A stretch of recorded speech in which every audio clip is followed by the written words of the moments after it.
বিসমিল্লাহির রহমানির রহিম। আজকের এই অনুষ্ঠানে সম্মানিত সকল উপস্থিতিবৃন্দ, আসসালামু আলাইকুম।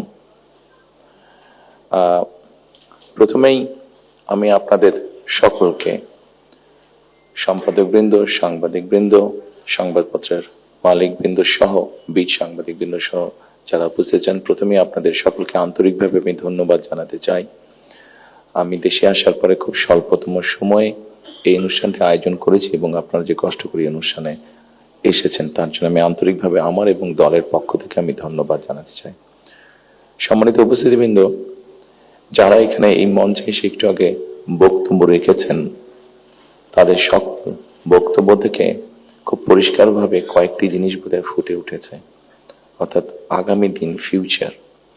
এবং ফিউচারটাকে যদি আমরা 2-3 ভাগে ভাগ করি তাহলে একটি দেখতে পাচ্ছি, সেটি ব্যক্তি হিসাবেই হোক অথবা একজন সংবাদ কর্মী হিসাবেই হোক, আপনার স্বাধীনতা, আপনার নিরাপত্তা।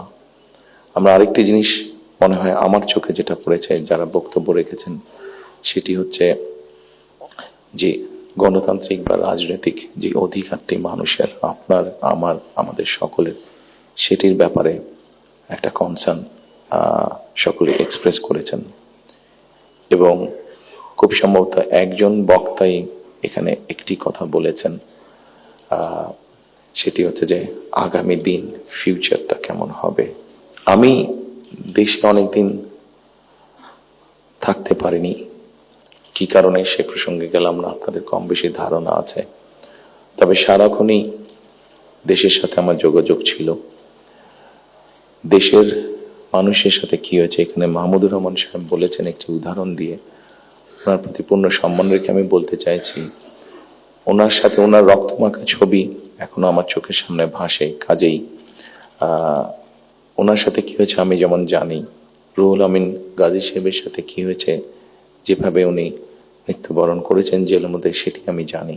এবং সবচেয়ে বড় বিষয় হচ্ছে আমার 60 লক্ষ নেতাকর্মী, এবং তার থেকে আরেকটি হৃদয় বিদারক আমার জন্য হচ্ছে, সেটি হচ্ছে আমার মায়ের সাথে কি হয়েছে। কাজে এই ঘটনাগুলো যদি আমরা সকলে সবগুলোকে এক করি, তাহলে যারা দেশে ছিলেন আপনারা, তারা অবশ্যই আমার থেকে একটু বেটার ভালো জানবেন। তবে আমি একদম যে জানি না বোধহয় বিষয়টি তা নয়, আমার একটি ধারণা আছে। সম্মানিত উপস্থিতিবৃন্দ, যে কথাগুলো প্রায় সকলেই বলে গিয়েছেন, এই কথাগুলো যদি আমরা আলোচনা করাই যাবে অনেকক্ষণ ধরে। আপনারা আপনাদের মূল্যবান সময় ব্যয় করে এখানে এসেছেন। আমি এই কথাগুলোর মধ্যে থেকে একটু সরে এসে কিছু কথা বলতে চাই। আমাদের সমস্যা ছিল, আমাদের সমস্যা আছে। অবশ্যই আমরা 5ই আগস্টের আগে ফিরে যেতে চাই না। আমি আমার অবস্থান থেকে যদি চিন্তা করি, আমার এক পাশে 1981 সালের একটি জানাজা, একই সাথে আমার এক পাশে 2025 সালের 31 ডিসেম্বরের একটি জানাজা, আর আমার আরেক পাশে 2024 সালের 5ই আগস্টের একটি ঘটনা। কাজে আমার মনে হয় এটি শুধু বোধহয় আমার একার জন্য নয়, যারা আমার দলের নেতা কর্মী সদস্য এবং সামগ্রিকভাবে পুরো দেশের মানুষের সামনে বোধহয় এই দুটি উদাহরণ বোধহয় সবচাইতে বাদ বিবেচনা করার জন্য সবচাইতে ভালো উদাহরণ, যে আসলে 5ই আগস্টে ফিরে যাওয়ার কোনোই কারণ নেই আমাদের।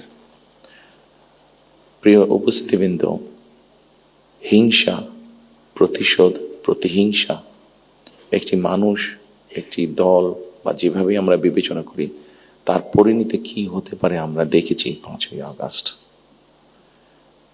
এবং আমি সেজন্যই সকলকে অনুরোধ করব, দলমত নির্বিশেষে আমাদের মধ্যে মত পার্থক্য থাকবে, কিন্তু আমরা যদি চেষ্টা করি তাহলে সেই মত পার্থক্যের মধ্যে রেখে আলোচনার মাধ্যমে সেটি অনেক সমস্যার সমাধান হয়তো আমরা বের করে আনতে সক্ষম হব। কিন্তু কোনোভাবেই সেটি যাতে মত বিভেদের পর্যায়ে চলে না যায়। মত বিভেদ হলে জাতিকে বিভক্ত করে ফেললে কি হতে পারে আমরা দেখেছি। আজকে সেই জন্যই অনেকের মুখে অনেক হতাশার কথা আমরা শুনি, কিন্তু তারপরেও আশার কথা হচ্ছে যে তাদের কাছে ভবিষ্যতের চিন্তাও আছে, ভবিষ্যতের পরিকল্পনা আছে। এখানে একজন বক্তা বলেছেন, পানির কথা বলেছেন। ওনার সাথে আমার কিছুদিন আগে কথা ছিল, ওনার সামনে আমি আরো বিষয় তুলে ধরেছি। আমার দেশে ফিরে আসার পরে আমি যে কবার আমার বাইরে যাওয়ার একটু বেশি সুযোগ হয়েছে, আমি সাভারে গিয়েছিলাম, আরো কয়েকটি জায়গায় গিয়েছিলাম। আমার কাছে মনে হয়েছে নতুন প্রজন্ম একটি গাইডেন্স চাইছে, নতুন প্রজন্ম একটি আশা দেখতে চাইছে। শুধু নতুন প্রজন্ম না, আমার কাছে মনে হয়েছে প্রত্যেকটি প্রজন্মই মনে হয় কিছু একটি গাইডেন্স চাইছে। আমরা যারা রাজনীতিবিদ করি আমাদের কাছে হয়তো অনেক প্রত্যাশা, সকল প্রত্যাশা হয়তো বা পূরণ করা সম্ভব নয়, কিন্তু আমরা রাজনীতিবিদরা যদি 1971 সাল, 1990 সাল, 2004-এর 24 সালের 5ই আগস্ট এই সবগুলোকে আমাদের সামনে রেখে আমরা যদি দেশের স্বাধীনতা, দেশের সার্বভৌমত্বের জন্য কাজ করি, তাহলে নিশ্চয়ই আমার কাছে মনে হয় একজন রাজনৈতিক কর্মী হিসাবে আমি দৃঢ়ভাবে বিশ্বাস করি আমরা জাতিকে একটি সঠিক ডাইরেকশনে নিয়ে যেতে সক্ষম হব। আমি জানি না এটা কতটুকু রিলেটেড, একটি ছোট ঘটনা আপনাদের সামনে তুলে ধরতে চাই। আমাকে চিকিৎসার জন্য এই দেশ থেকে 2008 সালে চলে যেতে হয়েছিল যুক্তরাজ্যে। 2008 সালে যাওয়ার পরে 2010 সালে সেখানে প্রথমে একটি নির্বাচন আমি দেখেছিলাম। তো যেহেতু সেটি নির্বাচন ছিল, স্বাভাবিকভাবে রাজনৈতিক কর্মী হিসাবে আমার একটা ইন্টারেস্ট ছিল। টিভির সামনে বসে আমি ডিবেট দেখছিলাম। সেখানে দুজন নেতার মধ্যে, দুটি মেইন দলের নেতার মধ্যে, লেবার এবং কনজারভেটিভ, অনেকদিন ধরে লেবার ছিল, 2010 সালে নির্বাচনে কনজারভেটিভ আসে। তো দুই দলের দুই নেতার মধ্যে একটি আলোচনা হচ্ছিল। খুব দুঃখজনক হলো, বাংলাদেশ বাদই দিলাম, শুধু ঢাকা শহরের মধ্যেই কোনো অ্যাম্বুলেন্স সার্ভিস নেই। গত 54-55 বছরে আমরা মানুষের চিকিৎসা সেবার জন্য অ্যাম্বুলেন্স সার্ভিস গড়ে তুলতে সক্ষম হইনি। এটি খুবই দুঃখজনক ব্যাপার। তো এই অ্যাম্বুলেন্স সার্ভিস নিয়ে দুই নেতার মধ্যে তখন কথা হচ্ছিল। খুব সম্ভবত তখন যতটুকু আমার মনে আছে, তখন এমার্জেন্সির জন্য অ্যাম্বুলেন্স সার্ভিস কল করলে 20 মিনিটের মতন সময় লাগতো আসতে অ্যাম্বুলেন্সের। একজন বলছে 20 মিনিট লাগে, এটাকে আমরা 19 মিনিট করবো। আরেকজন বলছিল যুক্তি তর্ক দিয়ে যে 20 মিনিট লাগে, এটাকে আমরা 15 মিনিটে নিয়ে আসবো। অর্থাৎ একজন 1 মিনিট কমাচ্ছে, একজন 5 মিনিট কমাচ্ছে। এই কাজটি তারা তাদের জনগণের জন্যই করতে চাইছে। আমার মনে হয় এখানে যেটা একটু আগে মাহফুজ আলম সাহেব যে পানির কথাটি বললেন, খুব সঠিকভাবে বলেছেন। ঠিক এখন যেভাবে চলছে এইভাবে যদি চলে, আমার যতটুকু ধারণা আগামী 10 থেকে 15 বছর, হার্ডলি 20 বছর পরে ঢাকা শহরে কোনো জায়গায় থেকে পানি আমরা পাবো না। আমাদের বুড়িগঙ্গা নদী সম্পূর্ণ রকম পলিউটেড, 100% পলিউটেড। শীতলক্ষা নদী 50%-এর মতন পলিউটেড। এখন মেঘনা নদী থেকে পানি আনার চেষ্টা করা হচ্ছে, আসছে বোধহয় একটা প্রজেক্ট কাজ হচ্ছে, কিন্তু এটার পানিও আগামী 10 থেকে 15 বছর মধ্যে পলিউটেড হয়ে যাবে। ঢাকা শহরে যে 3.5 কোটি মানুষের মতন মানুষ বাস করছে, এদের কেউ পানি পাবে না। পানির অপর নাম জীবন। সারা দেশে যদি এই সমস্যা শুরু হয়, তাহলে বিষয়টি কত ভয়াবহ হতে পারে। আমার মনে হয় এইরকম বিষয়গুলি নিয়ে বোধহয় এখন আলোচনা হওয়া উচিত, সেটি সংসদে হোক, সেটি বিভিন্ন সেমিনারে হোক। কারণ তা না হলে একটি ভয়াবহ ভবিষ্যৎ আমাদের সামনে অপেক্ষা করছে হয়তোবা, which is very unwanted. সম্মানিত উপস্থিতিবৃন্দ, একই সাথে আমরা যদি একটু খেয়াল করে দেখি, আমাদের 20 কোটির মতন মানুষ এই দেশে, এবং এই দেশে 20 কোটি মানুষের মধ্যে একটি বড় অংশ হচ্ছে তরুণ সমাজের সদস্য। এই তরুণ সমাজের সদস্যদেরকে বিভিন্নভাবে আমাদেরকে উপায় বের করতে হবে কিভাবে তাদের কর্মসংস্থানের ব্যবস্থা হয়, সেটি দেশের ভিতরে হোক, সেটি দেশের বাইরে হোক। আমরা যদি এটি সক্ষম না হই এই কাজটি করতে, তাহলে আমরা 5ই আগস্ট বলি, 90-এর আন্দোলন বলি, 1971 সালের স্বাধীনতা যুদ্ধ বলি, আমাদের মনে হয় খুব সম্ভবত প্রত্যেকটি প্রত্যাশা ধ্বংস হয়ে যাবে। এখানে একজন সংবাদকর্মী, নারী সংবাদকর্মী, নারীর নিরাপত্তা বা নিরাপত্তা নিয়ে কথা বলেছেন উনি। আমরা মনে করি নিরাপত্তা শুধু নারীর না, নারী পুরুষ উভয়ের ক্ষেত্রে হওয়া উচিত। ছোট যদি একটি এক্সাম্পল দিই, খুব সম্ভবত বাংলাদেশে বছরে 7,000-এর মতন মানুষ, খুব সম্ভব গত বছর 7,000-এর মতন মানুষ রোড অ্যাক্সিডেন্টে মারা গিয়েছে। আমার কাছে বিষয়টি খুব অস্বাভাবিক লাগে। আমার ধারণা আপনারা যদি একটু চিন্তা করেন, আপনাদের প্রত্যেকের কাছে বিষয়টি অস্বাভাবিক লাগবে, কিন্তু ঘটনাটি ঘটছে, কোনো বছর বেশি, কোনো বছর কম। এই অস্বাভাবিক ঘটনাটি কেন ঘটবে? একজন মানুষ রোড অ্যাক্সিডেন্টে অধিকাংশ ক্ষেত্রে যারা মারা যাচ্ছে, আমরা যদি তাদের সামাজিক স্ট্যাটাসটা দেখি, খুব যে অবস্থাপন্ন লোক, যারা আর্থিকভাবে সচ্ছল, তারা যে মারা যাচ্ছেন তা না, কিন্তু যেই মানুষগুলো মারা যাচ্ছে সেই মানুষরা হয়তো তাদের ফ্যামিলির অনলি আর্নিং সোর্স। মারা যাওয়ার পরে সেই ফ্যামিলিটির কি হচ্ছে, অথবা লোকটি যদি পঙ্গু হয়ে যায়, মানুষটি যদি পঙ্গু হয়ে যায়, তাহলে তার ফ্যামিলির উপরে কি হচ্ছে, এই বিষয়টি বোধহয় আমাদেরকে নজরে আনা উচিত। এরকম অনেকগুলো বিষয় আছে, যে বিষয়গুলো আমার মনে হয় রাজনৈতিক দলগুলোর মধ্যে চিন্তা ভাবনা হওয়া উচিত। এখানে শাইখ সিরাজ সাহেব বসে আছেন, ওনার একটি বিখ্যাত প্রোগ্রাম আছে কৃষি সংক্রান্ত। কৃষকদের কি অবস্থা এখন, সেই বিষয়টি বোধহয় আমাদেরকে বিবেচনা করা উচিত। উনি ভালো বলতে পারবেন। আমার যতটুকু ধারণা আছে যে মানে সরাসরি জমিতে কৃষিকাজের সাথে জড়িত জমির মালিক এরকম কৃষকের সংখ্যা প্রবাবলি 1.5 কোটির মতন সারা বাংলাদেশে, 1,50,00,000-এর মতন। এর মধ্যেও ডিফারেন্ট ক্যাটাগরির কৃষক আছে। এই কৃষকদের বিভিন্ন অসহায়ত্বের নিউজ আপনাদের সংবাদপত্রে প্রকাশ হয়, বিভিন্ন সময় আপনাদের খবরেই প্রকাশিত হয়েছে, বিভিন্ন সময় সেটি ইলেকট্রনিক মিডিয়া হোক, সেটি মেইন মিডিয়া প্রিন্টেড মিডিয়াতেই হোক, প্রকাশিত হয়েছে। এদের ব্যাপারে আমি আমার বিগত সরকারের কথা বলবো, আমার দলের বিগত সরকারের কথা বলবো। সেই সরকার বিভিন্ন সময়ে বিভিন্ন পদক্ষেপ গ্রহণ করেছে। এত বিশাল সংখ্যক মানুষ, যারা 20 কোটি মানুষের খাওয়া পড়ার ব্যবস্থা করছে, খাওয়ার অন্নের সংস্থান করছে, সেই এত বড় সমাজটাকে কিভাবে সাপোর্ট দেওয়া যায়, তাদের হয়তো সেভাবে বলার সুযোগ নেই। এখানে আপনারা সংবাদপত্রের যারা কর্মী আছেন, আপনারা আপনাদের কিছু সমস্যার কথা বলেছেন। আপনাদের সমস্যাটা আমাদের জন্য শুনতে জানতে সহজ হয়, বিকজ আমাদের জন্য একটা ভেন্যু আছে যেখানে আমরা আলাপ করতে পারি। কিন্তু ওই কৃষকগুলো যাদের কোনো ভেন্যু নেই, যারা এরকম একটা প্রোগ্রাম অর্গানাইজ করতে পারছে না, তারা কিভাবে বলবে কথাগুলো? কাজে তাদের কথাটাও তো আমাদেরকে জানতে হবে। কাজে এই বিষয়গুলি, সম্মানিত উপস্থিতিবৃন্দ, আমার মনে হয় এই সকলে এরকম আরো অনেকগুলো বিষয় আছে। আমরা নারীর স্বাধীনতার কথা বলছি। বেগম রোকেয়া নারীর শিক্ষার জন্য আন্দোলন করেছিলেন। মরহুমা বেগম খালেদা জিয়া নারীদের শিক্ষার ব্যাপারটা নিশ্চিত করেছিলেন। পরবর্তীতে আগামী নির্বাচনে ইনশাল্লাহ জনগণের ম্যান্ডেট নিয়ে আমরা সরকার গঠনে সক্ষম হলে আমাদের একটি পরিকল্পনা রয়েছে, এই যেই নারীরা শিক্ষিত হয়েছে এদেরকে অর্থনৈতিকভাবে স্বাবলম্বী করে গড়ে তোলা। একটু আগে আমি যে ফ্যামিলি কার্ডটা বলেছিলাম, সেটির লক্ষ্য বা উদ্দেশ্য হচ্ছে সেটাই, এই নারী সমাজকে গড়ে তোলা। আমাদের হিসাব মতে বাংলাদেশে 4 কোটি ফ্যামিলি আছে।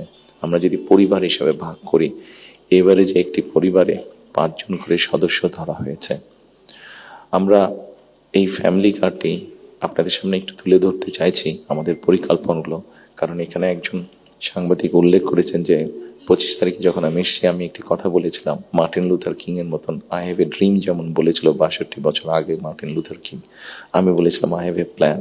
সেই প্ল্যানের মধ্যে একটি অংশ আছে বাংলাদেশের যে হাফ পপুলেশন নারী, তাদেরকে ঘিরে, এবং সেটি হচ্ছে ফ্যামিলি কার্ড। ফ্যামিলি কার্ডের মাধ্যমে ইটস নট যে একটা ফ্যামিলি কার্ড যে নারী পাবে সেটি সে সারা জীবন পাবে। একজন গৃহিণী বা একজন হাউস ওয়াইফ যে পাবেন কার্ডটা সারা জীবনের জন্য না, আমরা 5 থেকে 7 বছর নেব। এই 5 থেকে 7 বছর তাকে আমরা একটা সাপোর্ট দেওয়ার চেষ্টা করব। সেটা টাকার হিসাবে হতে পারে, অথবা এসেনশিয়াল ফুড আইটেমের হিসাবে হতে পারে। কারণ আমরা দেখেছি যে একজন নারী বা একজন স্ত্রীকে বা একজন গৃহিণীকে যদি একটি সাপোর্ট দেওয়া হয়, সেটি সে তার ফ্যামিলির জন্য সঠিকভাবে খরচ করে দেন একজন পুরুষ। এবং আমরা রিসার্চ দেখেছি যে যদি 5 থেকে 7 বছর দেওয়া যায়, তাহলে সে যেই অর্থটা তার হাতে জমা হয়, সে মূলত 3টি কাজে খরচ করে। প্রথমত তার ফ্যামিলির স্বাস্থ্যের পেছনে, দ্বিতীয়ত তার ফ্যামিলির ছেলে মেয়েদের শিক্ষার পিছনে তৃতীয়ত সে যে অর্থটা জমা করতে পারে সেটি সে ছোট ছোটভাবে ইনভেস্ট করে। খুব স্বাভাবিকভাবে এইভাবে যখন সে ইনভেস্ট করা ধরবে, স্বাভাবিকভাবে তার গ্রামের লোকাল ইকোনমিটা স্ট্রেংথেন হবে, তার উপজেলার ইকোনমিটা স্ট্রেংথেন হবে, তার জেলার ইকোনমিটা স্ট্রেংথেন হবে, তার পরিবারটা শিক্ষিত এবং তার পরিবারটা যদি হেলদি হয়, এভাবে পুরো গ্রামটা হবে, এভাবে পুরো উপজেলাটা হবে, এভাবে পুরো জেলাটা, বিভাগ, একসময় গিয়ে দেশটা হবে।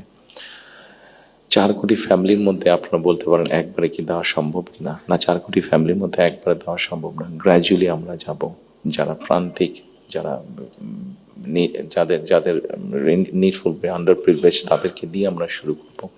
এই কার্ডটি আমরা, আপনারা জিজ্ঞেস করতে পারেন হয়তো কার্ডটি কাদেরকে দেবেন। আমরা কার্ডটি জেনারেল রেখেছি, ইউনিভার্সাল রেখেছি, কারণ আমরা অতীতে দেখেছি বিভিন্ন সময় বিভিন্ন সোশ্যাল সেফটি নেটওয়ার্কের আওতায় যাদেরকে নিয়ে আসা বিভিন্ন ক্যাটাগরি করা হয় এবং সেখানে কারাপশন দেখা দেয়। সেই জন্য আমরা এটি জেনারেল রেখেছি। এটি একজন গ্রামের কৃষকের স্ত্রী যেমন পাবে, ইমাম সাহেবের স্ত্রী যেমন পাবে, প্রাইমারি স্কুলের শিক্ষকের স্ত্রী যেমন পাবেন, ঠিক একইভাবে ডিসি সাহেবের স্ত্রীও পাবেন, এসপি সাহেবের স্ত্রীও পাবেন। তবে আমরা দৃঢ়ভাবে বিশ্বাস করি ডিসি সাহেবের স্ত্রী বা এসপি সাহেবের স্ত্রী নিশ্চয়ই ওনারা নেবেন না, কারণ ওনাদের ওটি প্রয়োজন হবে না। করাপশনটাকে যাতে মানে একটা স্প্রেড না করে, করাপশনটা যাতে স্বাভাবিক একটা পর্যায়ে থাকে, কিছু তো অ্যানোমালিজ হতে পারে, সেটি আমরা গ্র্যাজুয়ালি ঠিক করব। ঠিক এভাবে কৃষকদেরকে হেল্প করার জন্য আমরা কৃষি কার্ড করেছি। একটি বড় সমস্যা হচ্ছে হেলথ ইস্যু। বাংলাদেশে 20 কোটি মানুষ, আমরা স্লোগান দিয়ে হয়তো বলতে পারি যে সকলের জন্য স্বাস্থ্যর ব্যবস্থা করব, আমরা সকলকে স্বাস্থ্য সুবিধা আমরা দিব। এখানে আপনারা অনেকেই আছেন যারা আপনারা ইউকেতে গিয়েছেন, যেহেতু আমি ইউকেতে অনেকদিন ছিলাম, স্বাভাবিকভাবে আমি তাদের বিষয়টি আমার নজরে বেশি পড়েছে। তাদের ওখানে বৈধভাবে যে কোনো মানুষ থাকে, তাকে তারা পূর্ণ হেলথ সার্ভিস দেয়, সেটা যে কোনো ধরনের, সেটা বাইপাস হোক, কার্ডিয়াক হোক, ক্যান্সার হোক, সব রকম চিকিৎসা তারা দেয়। এখন আমরা কিন্তু এখন দেখা যাচ্ছে যে এই কাজটা করতে গিয়ে ইউকের মতন দেশগুলো, ইউরোপের যে ডেভেলপ দেশগুলো আছে, তারাও হিমশিম খাচ্ছে। তারা এখন যেটা চাচ্ছে সেটা হচ্ছে প্রিভেনশন। তারা হিসাব নিকাশ করেছে যে একজন মানুষ অসুস্থ হলে তাকে যদি হাসপাতালে নিয়ে আসা হয়, তাকে যদি ওষুধ দেওয়া হয়, ডাক্তার, নার্স, হসপিটালে বেড, সব কিছু, তাতে খরচ অনেক বেশি হয়। কিন্তু যদি প্রিভেনশন করা হয়, মানুষকে যদি সচেতন করা হয় যে এই খাবারগুলো খেও না, তাহলে তুমি কিডনি প্রবলেম হবে না, এই খাবারগুলো খেও না তাহলে তোমার হার্ট প্রবলেম হবে না, এই খাবারগুলো খেও না তাহলে তোমার ডায়াবেটিক হবে না। মানুষকে যদি এভাবে সচেতন করা যায়, তাহলে দেখা গেছে তাতে রাষ্ট্রের খরচ অনেক কমে আসে, মানুষের সুস্থ থাকে। এবং এটার বেস করে, যেহেতু ইউরোপে এই কাজটা চলছে, এটার উপরে বেস করে আমরা হেলথ কেয়ারার অ্যাপয়েন্ট করতে চাই। এবং এই হেলথ কেয়ারের অ্যাপয়েন্টের আরেকটি মূল লক্ষ্য উদ্দেশ্য হচ্ছে এরা যেরকম বেসিক ট্রেনিং পাওয়ার পরে গিয়ে মানুষকে সচেতন করবে, অ্যাট দ্য সেম টাইম সম্মানিত উপস্থিতিবৃন্দ, আরেকটি বিষয় বোধহয় আমাদের নজরে খুব আনা প্রয়োজন। একটি বিষয়, খুব ভয়াবহ পরিস্থিতি, মাহফুজ আলম সাহেব যেরকম পানির কথা বলেছেন, সেরকম আরেকটি ভয়াবহ পরিস্থিতি হচ্ছে যে আমাদের জনসংখ্যা যেভাবে বাড়ছে, আমরা যদি সৌদি আরব বা কুয়েতের সবগুলো তেল খনিও এখানে নিয়ে আসি, তাহলে হয়তো আমরা এই এত রিসোর্স দিয়ে আমরা এত মানুষকে সমস্যার সমাধান করতে পারবো না। সেই জন্য আমাদেরকে অবশ্যই পপুলেশন কন্ট্রোলে যেতে হবে, আমাদের দেশের জনসংখ্যাকে সীমাবদ্ধতার মধ্যে আনতে হবে। এবং সেই জন্য এই হেলথ কেয়ার যে নিয়োগ হবে, এই হেলথ কেয়ারের 80 থেকে 85% আমরা 1 লক্ষের মতন আমাদের টার্গেট নিয়োগ করা। এই হেলথ কেয়ারের 80 থেকে 85% আমরা নারী কর্মীকে নিয়োগ করতে চাই, যাতে নারী কর্মীরা গিয়ে ঘরে ঘরে বোঝাতে সক্ষম হন যে কি জন্য প্রয়োজন হাইজিন মেনটেন করা এবং পরিবারকে সুস্থ রাখা, অ্যাট দ্য সেম টাইম পরিবারকে একটি রিজনেবল সাইজের মধ্যে রাখা, পরিবারের সদস্য সংখ্যা। ঠিক একইভাবে কৃষকের কথা আপনাদের সামনে বলেছি, যেই বিষয়টি আমি আপনাদের সামনে একটু আগে উল্লেখ করেছিলাম সম্মানিত উপস্থিতিবৃন্দ, সেটি হচ্ছে যে বিরাট এক তরুণ সমাজের সদস্য আমাদের আছেন। এই তরুণ সমাজের সদস্যদেরকে, সেটি গ্রামে হোক সেটি শহরে হোক, বিভিন্ন জনের বিভিন্ন কোয়ালিফিকেশন বা শিক্ষা ব্যাকগ্রাউন্ড আছে, সেটার উপরে বেস করে আমরা ভোকেশনাল টেকনোলজিক্যাল ইনস্টিটিউশনকে আমরা মডার্নাইজ করতে চাই। আমাদের ভোকেশনাল এবং টেকনোলজিক্যাল ইনস্টিটিউশন যেগুলো আছে, সেগুলোর মধ্যে প্রায় 200-250 মতন সাবজেক্ট আছে, যেগুলোর এত প্রয়োজন নেই আমাদের। আমরা এর মধ্যে কিছু কাজ করেছি, প্রাইমারি কাজ করেছি, যে নর্মালি যেসব দেশে আমাদের মানুষ যেতে পারবে বা পারে, যেমন তার একটা বড় অংশ হচ্ছে মিডল ইস্ট, সেখানে কি কি কাজের স্কোপ আছে আগামী 5 থেকে 10 বছর। একটি বড় মার্কেট হচ্ছে মানুষ যাবার জন্য, দেশ থেকে স্কিল শ্রমিক যাওয়ার মতন একটি বড় মার্কেট আস্তে আস্তে তৈরি হচ্ছে জাপানে, আস্তে আস্তে তৈরি হচ্ছে ইউরোপে, ইভেন চায়নাতেও তৈরি হচ্ছে। আমরা মোটামুটিভাবে একটি অ্যানালাইসিস করে দেখি যে কী কী ধরনের মানুষ এখানে যেতে পারে, সেটার উপরে বেস করে আমরা আমাদের ভোকেশনাল ইনস্টিটিউটগুলোকে আমরা সেইভাবে মডার্নাইজ করতে চাইছি। আপনারা নিশ্চয়ই খেয়াল করেছেন, যেহেতু আপনারা সংবাদ কর্মী, আপনারা নিশ্চয়ই খেয়াল করেছেন গত কয়েকদিনে আমার সাথে বেশ কিছু বিদেশি ডিপ্লোমেট দেখা করেছেন। ওনাদের মধ্যে যে সকল দেশগুলো এই ভোকেশনাল এবং টেকনিক্যাল ইনস্টিটিউশনে ওনারা অনেক ডেভেলপ, তাদেরকে আমরা বলেছি যে আপনাদেরকে এই সাহায্যগুলো সহযোগিতা করতে হবে। ওনারা খুশি মনে আমাদেরকে বলেছেন যে ওনারা এই ব্যাপারে সহযোগিতা করবেন। আমরা যদি আমাদের ছেলেদেরকে, এই মুহূর্তে 8 থেকে 10 লক্ষ মানুষ প্রতি বছর বিদেশে যাচ্ছে, তার মধ্যে প্রায় 6.5-7 লক্ষ মানুষ মধ্যপ্রাচ্যে যাচ্ছে। কিন্তু আপনারা যদি খেয়াল করে দেখেন যে তারা যে যাচ্ছেন মধ্যপ্রাচ্যে, তারা কিন্তু আনস্কিল্ড হিসেবে যাচ্ছেন। তাদেরকে যদি আমরা কিছুটা ভাষা শিখিয়ে দিতে পারি এবং সেখানে যেই কাজগুলোতে তারা যাচ্ছেন সেগুলোর ব্যাপারে মিনিমাম ট্রেনিং দিয়ে দিতে পারি, তাহলে কিন্তু গিয়ে তারা ওখানে বেটার করতে সক্ষম হবেন। ঠিক এইভাবে যদি আমরা রিসার্চ করে যদি মার্কেটগুলোকে বের করতে পারি, তাহলে দেশের বাইরে আমরা বহু সংখ্যক অ্যাকাউন্ট, যে 8 থেকে 10 লাখ অ্যাবাউট 1 মিলিয়ন মানুষ বিদেশে যাচ্ছে, এটাকে খুব সহজে 2 থেকে 3 বছর মধ্যে পসিবলি 1.5 to 2 মিলিয়ন করা যাবে। 15 থেকে 20 লক্ষ মানুষ করা যাবে। এবং 15 থেকে 20 লক্ষ মানুষ শুধু যাচ্ছেন না, তাদেরকে যদি ট্রেনিং এবং ল্যাঙ্গুয়েজ দিয়ে আমরা পাঠাতে পারি, তাহলে ভ্যালু অ্যাড হবে। এখন যদি কেউ $100 আর্ন করে মাসে, ইজিলি সেটা $300 নিয়ে আসতে পারবো। তাহলে বৈদেশিক মুদ্রার একটা বিশাল অংশ আমরা আনতে পারবো, যেটা দিয়ে আমরা কাজ করতে পারবো। আপনারা যেরকম বিভিন্ন বিষয়ে উল্লেখ করেছেন, বিভিন্ন দাবি দেওয়ার, সেই জিনিসগুলো আমরা পূরণ করতে পারবো। আমরা একটি জিনিস বিবেচনা করছি এই মুহূর্তে। এখন যদি আমরা দেখি আমাদের বৈদেশিক মুদ্রা উপার্জনের রাস্তা মূলত দুটি, একটি হচ্ছে গার্মেন্টস এবং একটি হচ্ছে আমাদের রেমিটেন্স, যেটা প্রবাসীরা পাঠিয়ে থাকেন কষ্ট করে। এইটির সংখ্যাকে আমরা বাড়াতে চাচ্ছি। আমরা একটি চিন্তা ভাবনা করেছি, এর মধ্যে নিজেদের মধ্যে আমরা আলাপ করেছি যে যে কোনো উদ্যোক্তা যদি একটি ইন্ডাস্ট্রি বা ফ্যাক্টরি সেট করেন, যেটির শতকরা 100 ভাগ পণ্য বিদেশে রফতানি হবে। যেমন কেউ যদি বলেন যে আমি কলমটি তৈরি করবো, কিন্তু এটা not for local market, absolutely for export market, তাহলে আমরা তাদেরকে বন্ডেড ফ্যাসিলিটি দেওয়ার কথা চিন্তা করছি। কাজে সম্মানিত উপস্থিতির মধ্যে আমি যদি এইভাবে আপনাদের সাথে আলোচনা করি, অনেক সময় লাগবে, সময় কম, আপনার প্রত্যেকে ব্যস্ত মানুষ, প্রত্যেকে আপনাদের সময়ের মূল্য আছে। আমি আমার কিছু চিন্তা ভাবনাগুলো আপনাদের সামনে শেয়ার করলাম। আপনাদের এখানে কয়েকটি কথা খুব সম্ভবত উঠে এসেছে, যতটুকু আমার মনে পড়ছে। এখানে নয়া দিগন্তর সম্পাদক সাহেব একটু আগে বলেছেন যে আমার প্ল্যানটা পরিষ্কার না। আমার মনে হয় পুরোপুরি পরিষ্কার না হলেও কিছুটা হয়তো আমি পরিষ্কার করতে সক্ষম হয়েছি। আরও কিছু প্ল্যান আছে আমাদের, যেমন কর্মসংস্থানের ক্ষেত্রে আরেকটি প্ল্যানের কথা আপনাদেরকে উল্লেখ করি। যেমন আইটি সেক্টরে আমাদের অনেক ইয়াং ছেলে মেয়ে আছে যারা আইটি সেক্টরে কাজ করছেন। আমরা স্বৈরাচারের সময় দেখেছি বাংলাদেশের বিভিন্ন জায়গায় আইটি পার্কের নামে কতগুলা বড় বড় বিল্ডিং তৈরি করা হয়েছে। কিন্তু এখনই আমি কিছু পত্রিকার পাতায় নিউজ দেখেছি, গত 2-1 বছর আগেও নিউজ দেখেছি, 2-3 বছর আগে নিউজ দেখেছি, যে এই পার্কগুলো অনেক ক্ষেত্রে দেখা যাচ্ছে যে অসামাজিক কাজ হচ্ছে, অথবা সেখানে কমিউনিটি সেন্টার হচ্ছে। অর্থাৎ আইটি পার্ক বলতে যাবো যে তার বিন্দু কোনো কিছুই সেখানে নেই। প্রিয় সম্মানিত উপস্থিতিবৃন্দ, আমরা এই আইটি পার্কগুলোকে একটু ডিফারেন্টভাবে নিয়ে আসতে চাইছি। আমাদের বিভিন্ন জায়গায় যে আইটি পার্কগুলো আছে, এই আইটি পার্কগুলোকে আমরা ওই এলাকায় যদি আমরা বের করতে পারি, আমাদের তরুণ সমাজের কারা কারা আইটিতে কাজ করছেন, অনেকেই কাজ করছেন। কেউ কাজ করছেন ডাটা প্রসেসিংয়ে, কেউ কাজ করছেন হয়তো কোনো রকম ডিজাইনিংয়ে, কেউ কাজ করছেন হয়তো অনলাইন শপিংয়ের, শপিং মানে অনলাইন ট্রেড করছেন অনেকে। আমাদের একটা চিন্তা ভাবনা আছে যে এই মানুষগুলোকে একত্রিত করে আমরা ওই আইটি পার্কগুলোকে ফ্রি ওয়াইফাই দেবো এবং তাদেরকে ছোট ছোট স্পেস করে তাদেরকে অফিস করে দেবো। এখন হয়তো তারা হলে যারা থাকছেন, যদি স্টুডেন্ট হয়ে থাকেন হলে বিছানার উপরে কাজ করছে, তাহলে মেসে থাকলে মেসের ওই ছোট্ট কোনায় কাজ করছে, অথবা বাসায় থাকলে হয়তো বিছানার উপরে বসে কাজ করছে, অথবা ছোট্ট একটা টেবিল চেয়ার নিয়ে কাজ করছে। কিন্তু আমরা যদি তাদেরকে একটা স্পেস করে দিতে পারি, তাহলে কিন্তু তারা তাদের বিজনেসটা অনেক ফ্লরিশ করতে পারবে এবং স্বাভাবিকভাবে তার বিজনেস যখন ফ্লরিশ হবে, সে তখন আরও হয়তো তার মতন আরও কয়েকজনকে একসাথে নিয়ে আরও একটু বড় কোম্পানি করবে। অর্থাৎ এই সবগুলো সম্ভাবনার কথা বলছে এবং এই সম্ভাবনার কথাগুলো অবাস্তব নয়। আমরা চেষ্টা করলে এই সম্ভাবনাগুলোকে আমরা বাস্তব রূপ দিতে পারবো। ঠিক একইভাবে আজকাল ফেসবুকে গেলে অথবা টিকটকে গেলে আমরা দেখি আমাদের তরুণ সমাজের সদস্যরা অনেকে অনেক প্রতিভাবান, বিভিন্ন রকম কন্টেন্ট তারা মেক করছেন। এই কন্টেন্ট মেক করতে গেলে সরকারের কিছু পলিসি আছে, যে পলিসিগুলো ঠিক করতে পারলে তাদের জন্য বেটার হবে, তাদের ইনকামটা বেড়ে যাবে।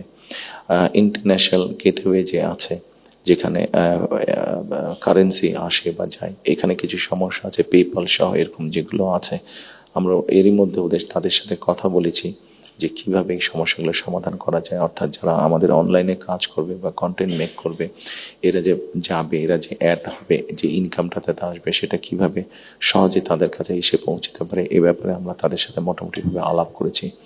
ইনশাল্লাহ আমরা গভর্নমেন্ট ফর্ম করতে পারলে এই ব্যাপারটা আমরা দ্রুততার সাথে করতে তখন সক্ষম হব এই সমস্যাটার সমাধান করতে।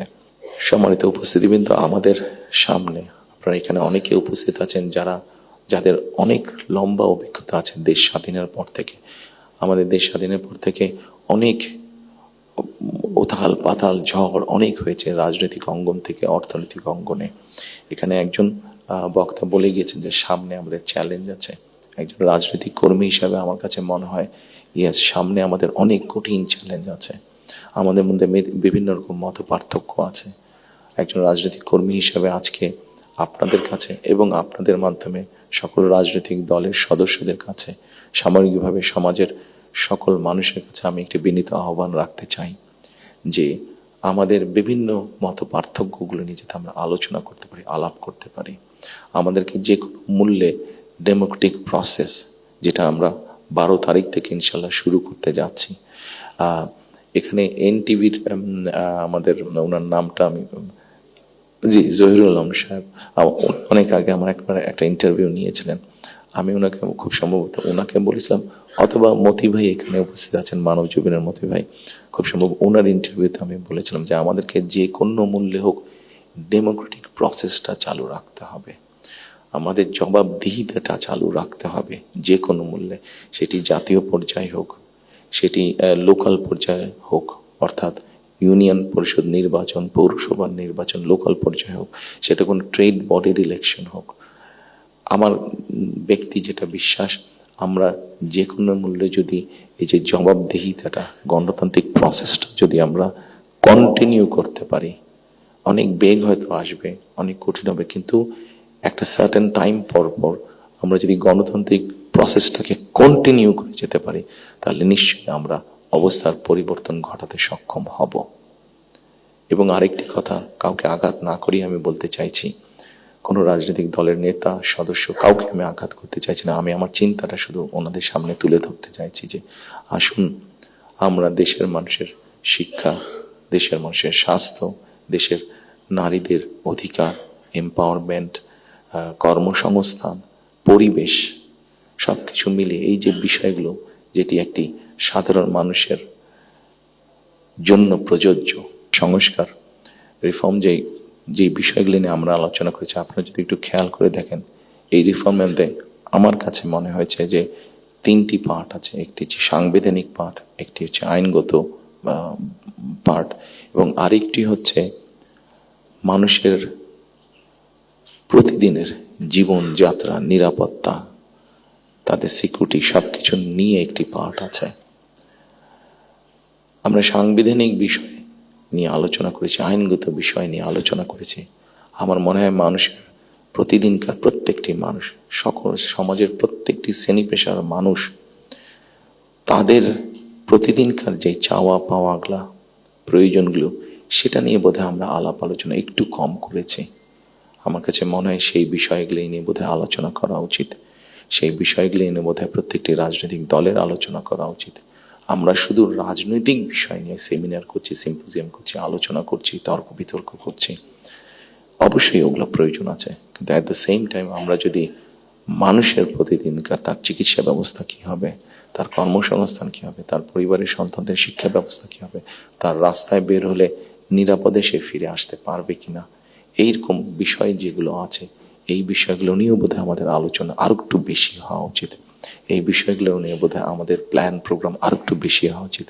এই পলিসিগুলো নিয়ে বোধহয় আমাদের চিন্তা ভাবনা আরও একটু বেশি হওয়া উচিত। সম্মানিত উপস্থিতিবৃন্দ, সামনে নির্বাচন। আমি একটি রাজনৈতিক দলের সদস্য। স্বাভাবিকভাবেই আমরা 22 তারিখ থেকে আমাদের সকল রকম পরিকল্পনা নিয়ে জনগণের সামনে যাব। আপনারা যারা আজকে কষ্ট করে আমাদের আমন্ত্রণে এখানে এসেছেন, আবারও আপনাদেরকে আমি আমার এবং আমার দলের পক্ষ থেকে আন্তরিক ধন্যবাদ জানাতে চাই। একই সাথে আমরা ইনশাল্লাহ দেশের মানুষের সমর্থন নিয়ে সরকার গঠনে সক্ষম হলে যাতে আপনাদের কাছ থেকে এমন ধরনের আলোচনা সমালোচনা আমরা পাই যেটা আমাদেরকে সাহায্য করবে দেশকে সামনে এগিয়ে নিয়ে যেতে। শুধু সমালোচনা করার জন্য নয়, আপনাদের কাছ থেকে এমন সমালোচনা আমরা পাই যাতে আমরা দেশের মানুষের যে সমস্যাগুলো আছে সেই সমস্যাগুলো যাতে আমরা সমাধান করতে সক্ষম হই, আমরা সরকার গঠনে সক্ষম হলে, সেই প্রত্যাশা রেখে আবার আপনাদেরকে ধন্যবাদ জানিয়ে আমার বক্তব্য শেষ করছি। আসসালামু আলাইকুম।